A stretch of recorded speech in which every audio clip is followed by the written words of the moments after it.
의사일정 제4항 반인권적 국가범죄의 시효 등에 관한 특별법안, 특례법안 제의의 건, 의사일정 제5항 윤석열 정부의 내란 행위 등의 진상규명을 위한 특별검사 임명 등에 관한 법률안 제의의 건, 의사일정 제6항 명태균과 관련한 불법 선거 개입 및 국정농단 사건 등의 진상규명을 위한 특별검사의 임명 등에 관한 법률안 제의의 건, 의사일정 제7항 상법 일부 개정 법률안 제의의 건, 의사일정 8항 지방교육재정교부금법 일부 개정 법률안 제의의 건, 의사일정 제9항 초중등교육법 일부 개정 법률안 제의의 건, 의사일정 제10항 방송법 일부 개정 법률안 제의의 건, 의사일정 제11항 방송통신위원회의 설치 및 운영에 관한 법률 일부 개정 법률안 제의의 건, 이상 8건을 상정합니다.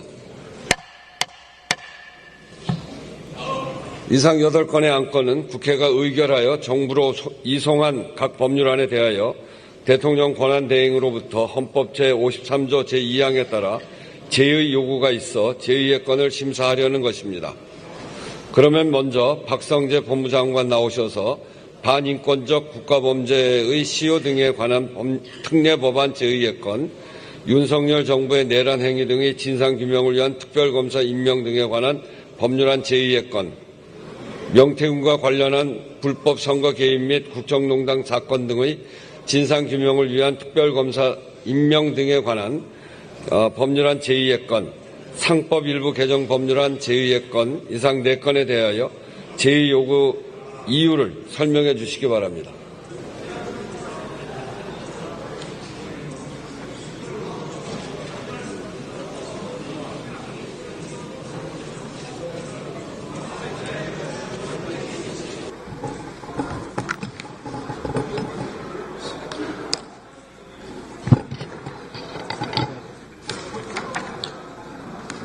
존경하는 우원식 국회의장님, 그리고 의원님 여러분, 정부가 제의를 요구한 반인권적 국가범죄 시효 등에 관한 특례법안, 윤석열 정부의 내란 행위의 진상규명을 위한 특별검사 임명 등에 관한 법률안, 명태균과 관련한 불법 선거 개입 및 국정농단 사건 등의 진상규명을 위한 특별검사의 임명 등에 관한 법률안, 상법 일부 개정 법률안에 대한 정부의 입장을 말씀드리고자 합니다. 먼저 반인권적 국가범죄 시효 등에 관한 특례법안의 문제점을 말씀드리겠습니다. 우선 반인권적 국가범죄가 헌법상 명확성의 원칙, 평등의 원칙에 반하고 시효제도의 본질에도 부합하지 않습니다. 이 법안은 반인권적 국가범죄에 대한 명확한 정의 규정 없이 죄명만을 열거하고 공무원의 살인이나 군대 지휘관의 가혹행위로 인한 사망, 중상해뿐만 아니라 수사기관의 직권남용 등도 고소인 등의 일방적인 주장만 있으면 반인권적 국가범죄에 포함시키는 문제가 있습니다.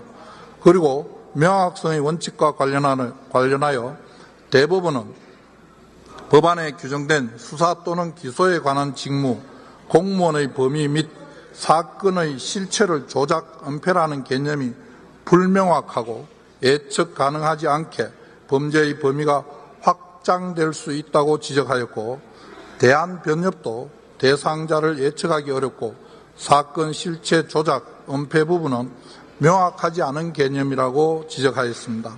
한편 현행법상 내란 외환의 죄나 성폭력 범죄로 사람을 살해하는 죄 등과 같이 공소시효를 배제하는 범죄들은 법정형의 대부분 사형, 무기형 등이 규정되어 있는 아주 중한 범죄들입니다. 그러나 이 법안과 같이 통상적인 사법방해 행위에 대해서까지 시효를 일괄 배제시키는 사례는 찾아보기 어려워 평등의 원칙에 반할 소지가 있습니다. 이 법안은 사망, 중상해나 국가보안법 제12조 무고날조를 제외하면 상한만 규정된 법정형이 가벼운 범죄들이고 공소시효는 모해 위정, 증거인멸과 범인 도피 외에는 7년에 불과합니다. 아울러 시효는 법적 안정성만이 아니라 한정된 자원을 효율적으로 배분하여 더 많은 사람을 구제하는 순기능도 있습니다. 불분명한 개념 정의로 비교적 가벼운 범죄들까지 시효를 배제하기보다는 사법 절차 내에서 신속한 구제가 이루어지도록 하는 것이 더 바람직하다고 생각합니다. 또한 민사 단기 소멸 시효를 배제한 판례나 유사 입법례가 없고 진정 소급 입법으로 위헌 소지가 있습니다. 소멸 시효는 장기간 권리를 행사하지 않는 경우 법적 안정성을 저해하는 것을 방지하기 위한 민사법의 대원칙이고 단기 소멸시효를 배제한 판례나 입법례가 없어 소멸시효의 일률적 배제는 과도한 측면이 있습니다. 한편 피해자 본인에 대한 소멸시효 배제를 이미 소멸시효가 완성된 경우에도 적용하는 것은 헌법에서 원칙적으로 금지하는 진정소급 입법이므로 위헌 소지가 있습니다. 그 외에도 과잉금지 원칙이나 다른 법률과의 체계 정합성 같은 문제가 있고 국가의 범죄 대응 역량 약화와 같은 부작용이 있을 것으로 예상됩니다. 우선 과잉금지 원칙 측면에서는 과거 법안들과 같이 살인 등 중대범죄와 관련성이 있는 사법방해 행위의 시효를 정지시키는 방안이나 법정형을 상향하는 방안 등 기본권 침해를 최소화하는 대안들이 있습니다. 또한 체계 정합성 측면에서는 기존 유사 법률의 헌정질서 파괴 행위, 집단 살해죄 등이 민사 소멸시효에 대한 특칙을 두지 않는 점과 상충되기도 합니다. 마지막으로 이 법안에 따라 수사를 하면 평생 불이익이라는 인식이 확산되면 수사부서 기피 현상이 심화되고 국가의 범죄 대응 역량이 약화되어 민생범죄 대응에도 공백이 발생할 것입니다. 이처럼 이 법안은 헌법 위반 등 법 체계적인 문제가 있고 특히 성실하고 묵묵하게 직무를 수행하는 공무원들의 헌법상 기본권을 부당하게 침해할 소지가 있습니다. 또한 민생범죄 대응 공백 등의 부작용도 초래할 우려도 있습니다. 다음으로 윤석열 정부의 내란 행위의 진상규명을 위한 특별검사 임명 등에 관한 법률안의 문제점을 말씀드리겠습니다. 먼저 이 특검 법안은 특검 제도의 보충성 예외성 원칙에 반합니다. 이 특검 법안의 수사 대상에 대하여는 이미 검찰 및 군 검찰에서 현직 대통령 및 전현직 주요 공직자들 총 11명을 구속 기소하였고 현재도 검찰, 경찰, 공수처, 군에서 충실히 수사를 계속하고 있으므로 현 시점에서 특검을 도입하는 것은 특검 제도의 보충성 예외성 원칙에 반합니다. 또한 이 특검 법안은 권력 분립의 원칙에 위배된다고 생각합니다. 이 특검 법안의 내용 중 국회의장의 후보자 추천 의례 규정과 임명 간주 규정은 실질적으로 대통령의 특검 임명권을 행해야 할 우려가 있어 권력 분립 원칙을 훼손한다고 판단됩니다. 또한 대법원장이 특검 추천권을 행사하게 되는 것은 사법부가 소추 과정과 재판에 모두 관여하게 되어 이 또한 권력 분립의 원칙이나 재판의 공정성 측면에서 불합리하다는 지적이 있습니다.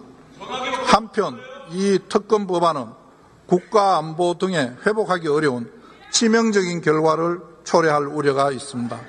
이 특검 법안은 군사상 비밀 등 국가의 중대한 이익을 해하는 경우 등에 압수수색을 거부할 수 있도록 한 형사소송법 규정을 배제하여 군사상 비밀 등에 대해 제한 없이 압수수색을 할 수 있도록 규정하고 있는데 압수수색 과정과 그 이후 수사 및 재판 과정에서의 비밀 유지 대책이 거의 없는 상황에서 군사상 비밀 등이 노출될 경우 국가 안보 등에 회복하기 어려운 치명적인 결과를 초래할 우려가 있고 그 이외에도 종전 부결된 법안의 내용에 지적된 문제점들이 여전히 남아 있습니다.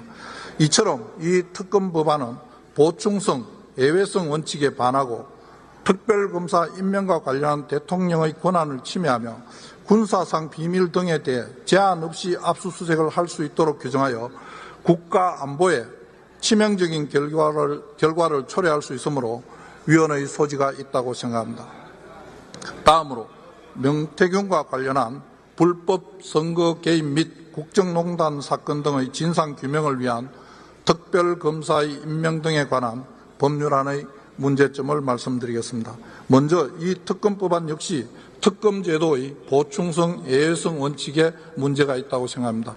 이 특검법안의 수사 대상에 대해서도 검찰에서 핵심 피의자인 명태균과 김영선 전 국회의원을 구속 기소하였고 정당의 당사와 공공기관 등을 압수수색하였고 사건에 관련된 주요 정치인 다수에 대해 조사를 하는 등 계속하여 제기된 의혹 전반에 대해 수사를 진행하고 있는 상황입니다.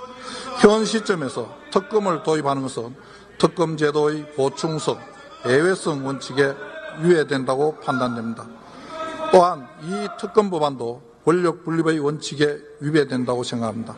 이 특검 법안 역시 국회의장의 후보자 추천 의례 규정과 임명 간주 규정을 두고 있는데 이는 권력 분립 원칙을 훼손할 것으로 판단되고 대법원장의 특검 추천권 행사 부분 또한 권력 분립의 원칙이나 재판의 공정성 측면에서 불합리한 측면이 있다고 생각됩니다. 아울러 이 특검법안은 과잉 수사 및 인권 침해 우려가 있습니다. 이 특검법안의 수사 대상이 법률안에 규정된 관련 인지수사 규정과 결합하면 최근 실시된 모든 경산과 선거 및 중요 정책 관련 사건에 대한 수사가 가능하게 되기에 수사 대상이 불명확하고 방대하여 과잉 수사 및 인권 침해 우려 또한 있습니다.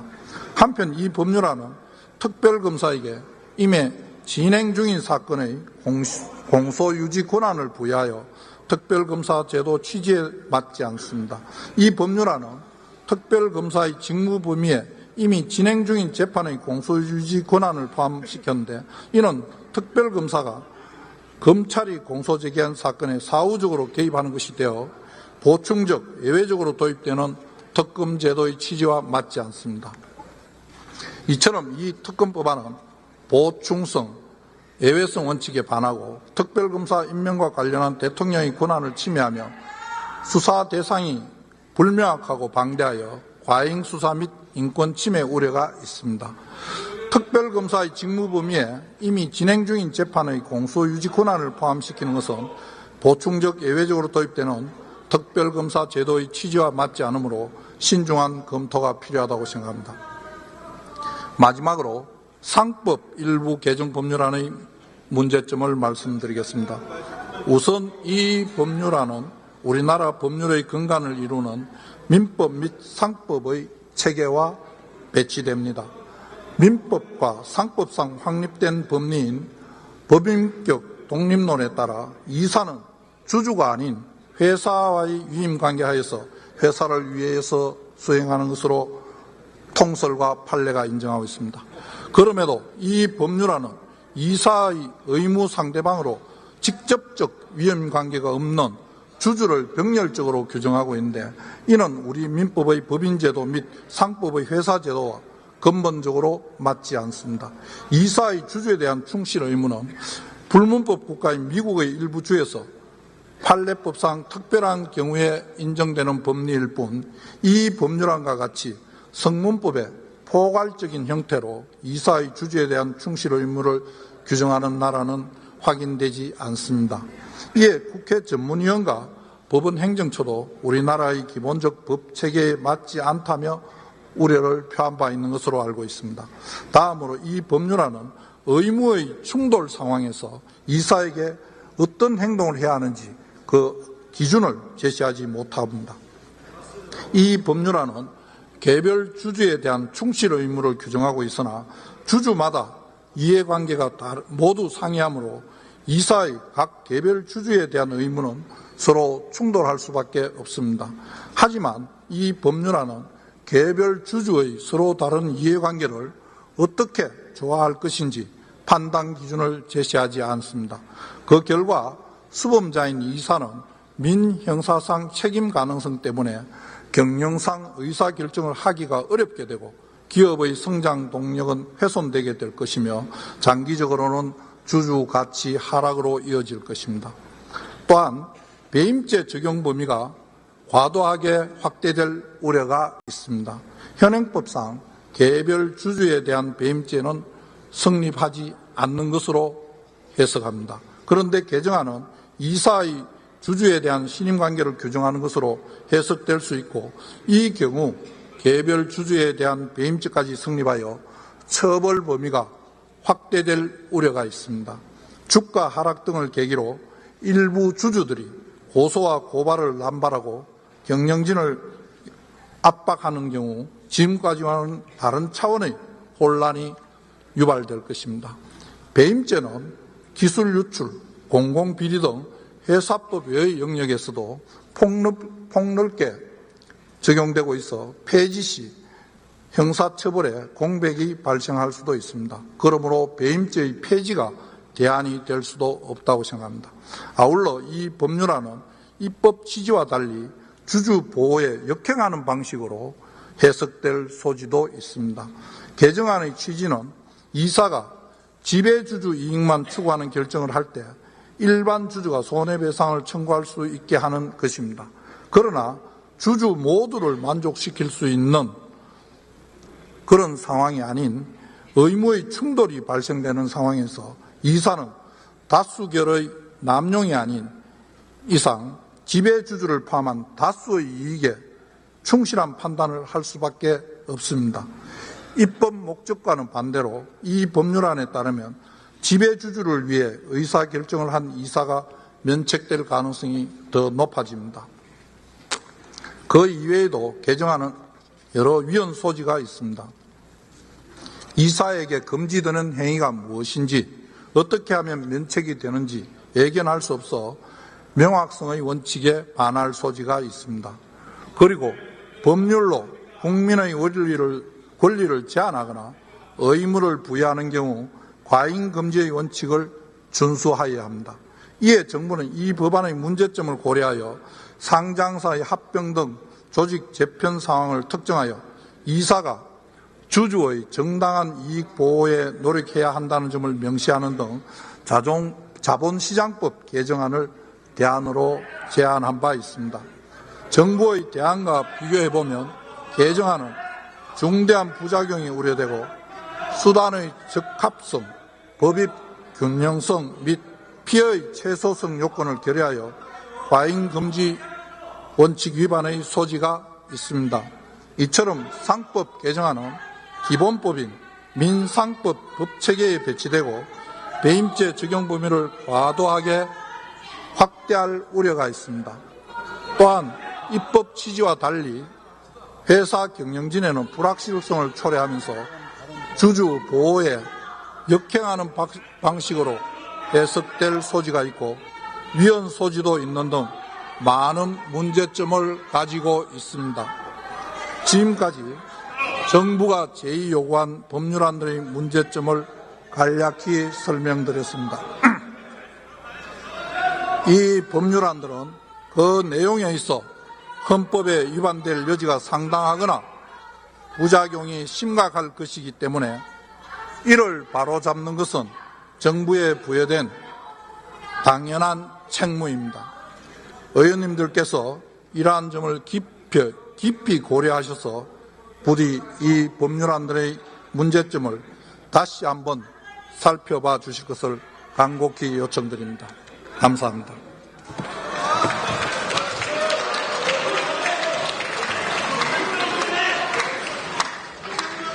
네, 지금 방청석에 창원의 김종영 의원실의 소개로 창원 명서초등학교 어린이들이 와 있습니다. 먼 길 오느라고 수고 많으셨습니다. 감사합니다. 다음은 이주호 교육부 장관 나오셔서 지방교육재정교부금법 일부 개정 법률안 제2의 건, 초등중 교육법 일부 개정 법률안 제2의 건, 이상 두 건에 대하여 제의 요구 이유를 설명해 주시기 바랍니다.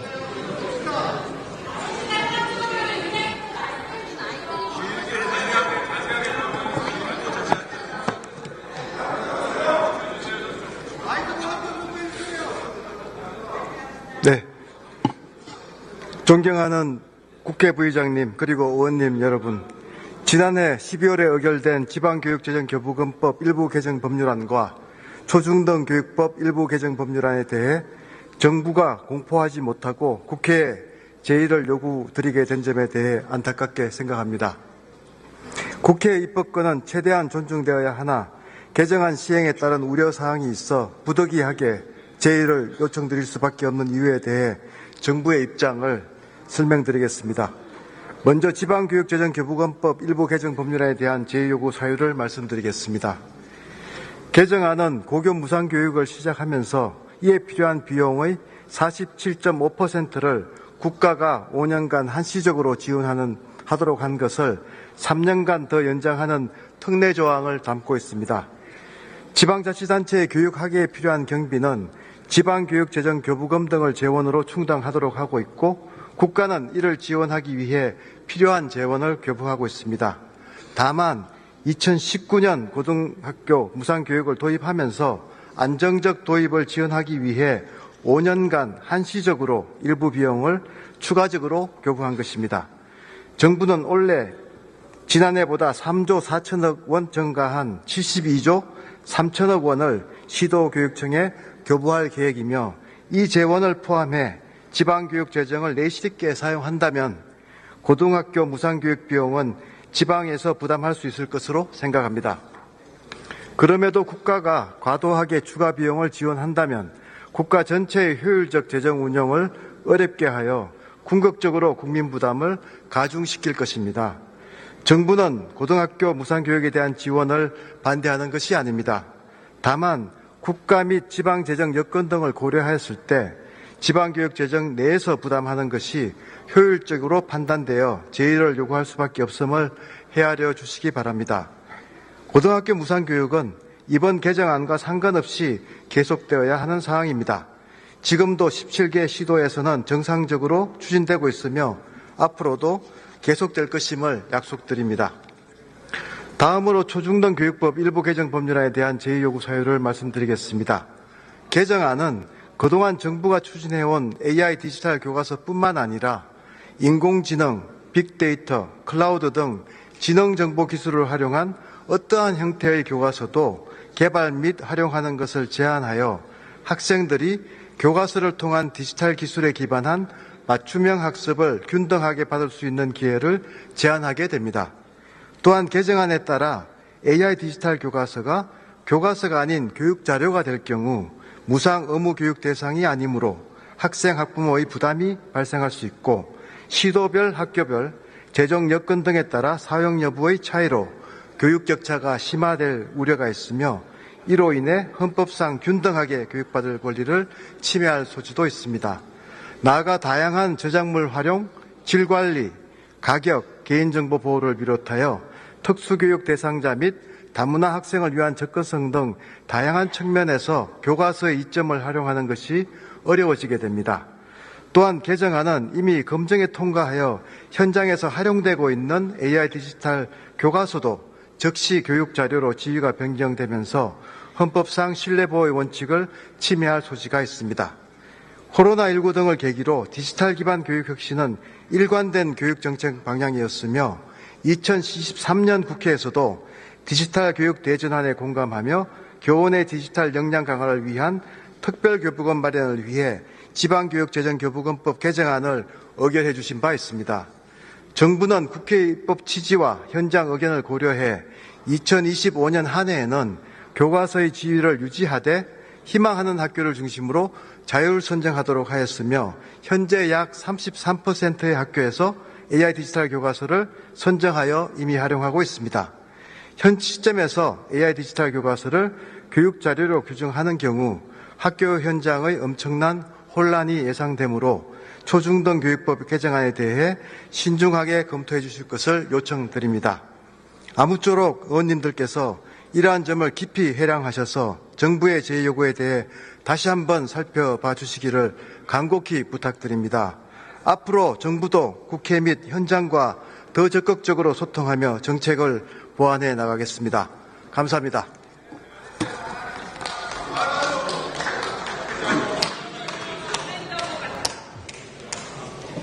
다음은 이진숙 방송통신위원회 위원장 나오셔서 방송법 일부 개정 법률안 제2의 건, 방송통신위원회의 설치 및 운영에 관한 법률 일부 개정 법률안 제2의 건, 이상 두 건에 대하여 제2의 이유를 설명해 주시기 바랍니다.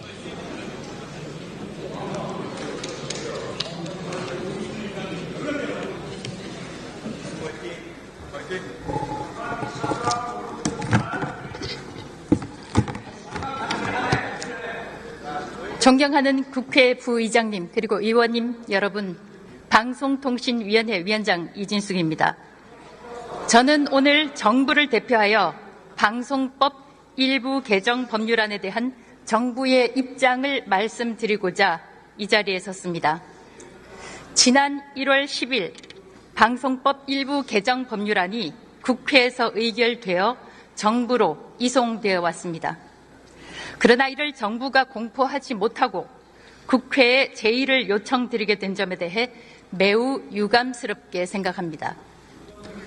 정부는 국회의 결정을 최대한 존중하고 국회가 의결한 법률안을 신속하게 공포하여 시행하는 것이 원칙임을 깊이 유념하고 있습니다.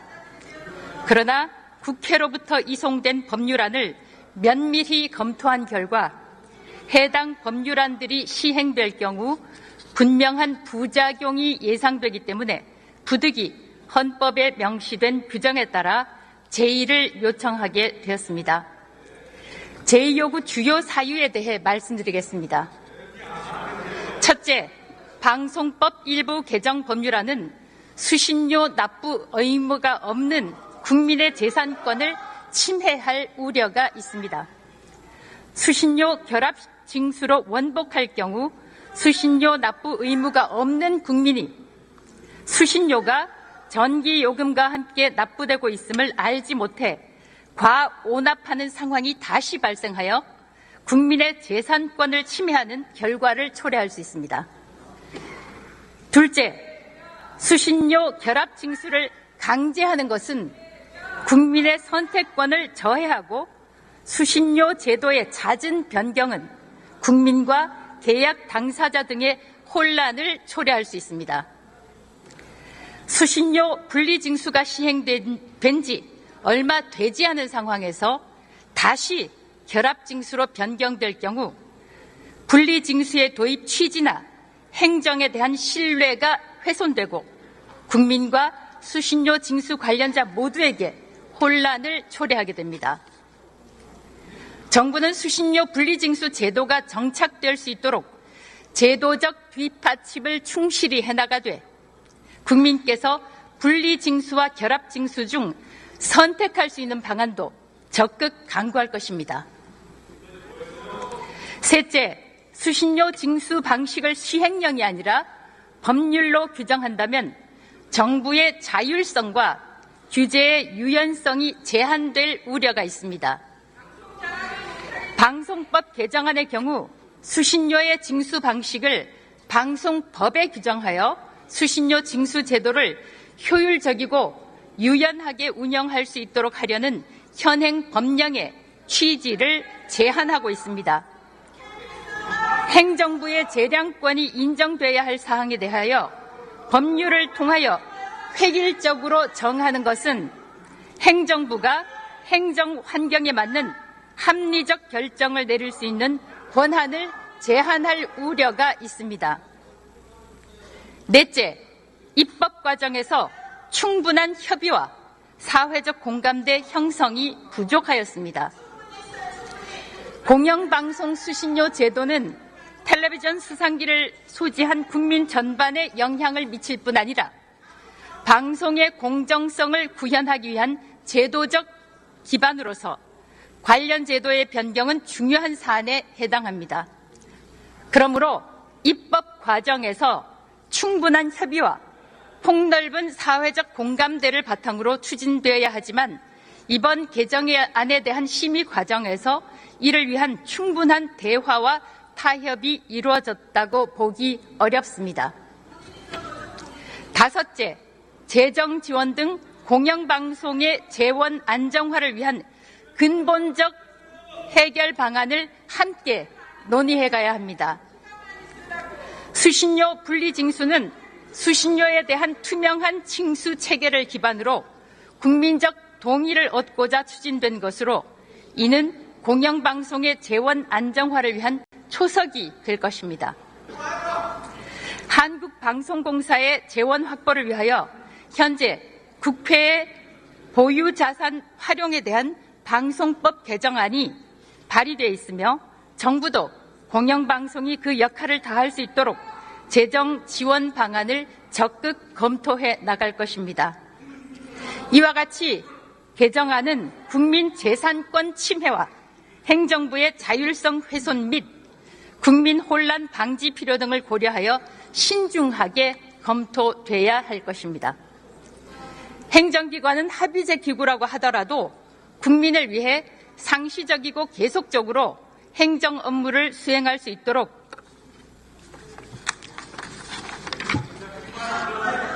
다음 방통위법 제2제안설명서입니다. 방통위법 일부 개정 법률안 역시 지난 2월 27일에 국회에서 의결되어 정부로 이송되어 왔으나 국회에 제의를 요청하게 됐습니다. 제의 요구 주요 사유에 대해 말씀드리겠습니다.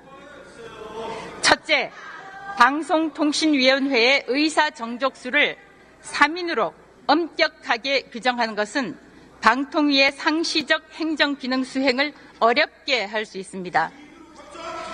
행정기관은 합의제 기구라고 해도 국민을 위해 상시적이고 계속적으로 행정 업무를 수행할 수 있도록 의사정족수를 규정하지 않거나 재적위원 과반수의 출석처럼 완화된 방식으로 규정하고 있습니다.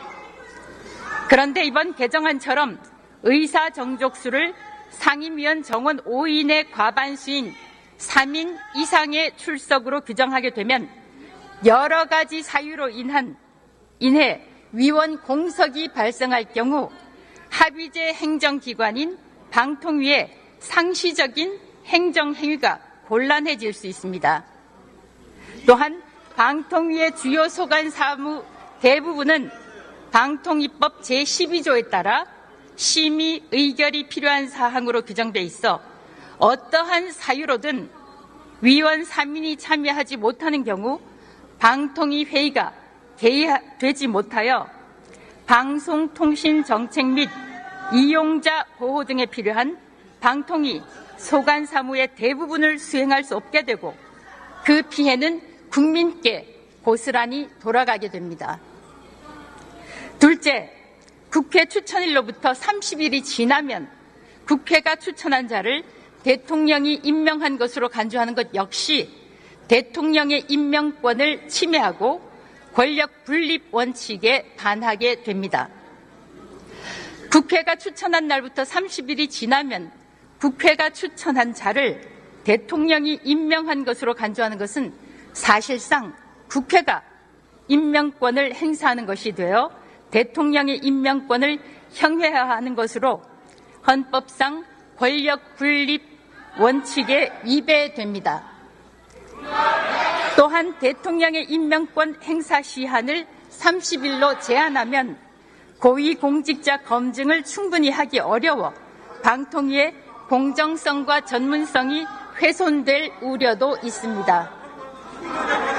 셋째, 이번 개정안은 방송통신 분야의 주요 결정을 하는 위원회 의사체계와 관련된 중요한 사안임에도 불구하고 입법 과정에서 충분한 대화와 타협이 이루어졌다고 보기 어렵습니다. 방송관계 법안은 방송의 공정성과 독립성을 위해 여야 합의를 통해 입법안을 마련해온 전례를 고려하여 개정안에 대한 신중한 재논의와 사회적 합의가 반드시 선행돼야 할 것입니다. 이와 같이 개정안은 방송통신 규제 기능의 공백에 따라 초래되는 국민의 피해를 고려할 때 신중히 검토돼야 하는 것입니다.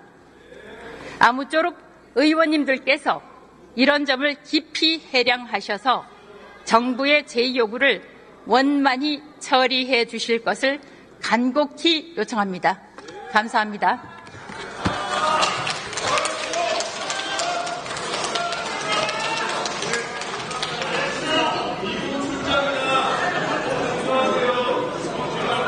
그러면 이들 안건을 국회법 제112조 제5항에 따라 무기명 투표 방식으로 표결하겠습니다. 그리고 이들 안건은 헌법 제53조 제4항에 따라 제적의원 과반수의 출석과 출석의원 3분의 2 이상의 찬성으로 각각 의결한다는 점을 말씀드립니다. 투표 결과를 말씀드리겠습니다. 먼저 반인권적 국가범죄의 시효 등에 관한 특례법안 제2의 건은 총 투표수 299표 중 가 188표, 부 110표, 기권 1표로서 부결되었음을 선포합니다. 다음 윤석열 정부의 내란 행위 등의 진상규명을 위한 특별검사 임명 등에 관한 법률안 제2의 건은 총 투표수 299표 중 가 197표, 부 102표로서 부결되었음을 선포합니다.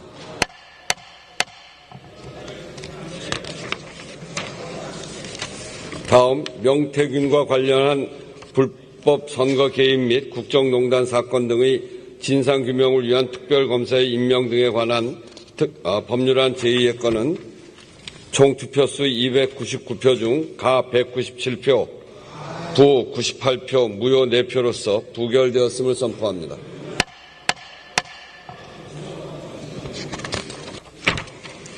다음 상법 일부 개정 법률안 제2의 건은 총 투표수 299표 중 가 196표, 부 98표, 기권 1표, 무효 4표로서 부결되었음을 선포합니다.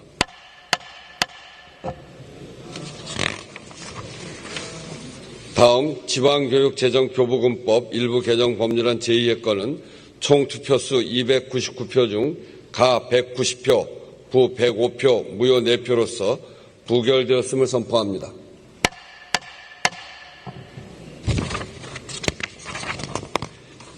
다음 초중등교육법 일부 개정 법률안 제2의 건은 총 투표수 299표 중 가 192표, 부 105표, 무효 2표로서 부결되었음을 선포합니다.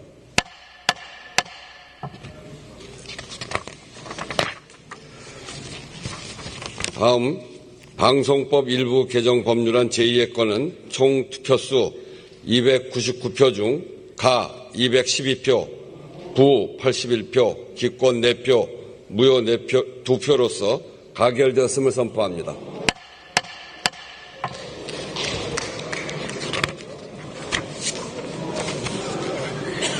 다음 방송통신위원회의 설치 및 운영에 관한 법률 일부 개정 법률안 제2의 건은 총 투표수 299표 중 가 192표, 부 104표, 무효 3표로서 부결되었음을 선포합니다.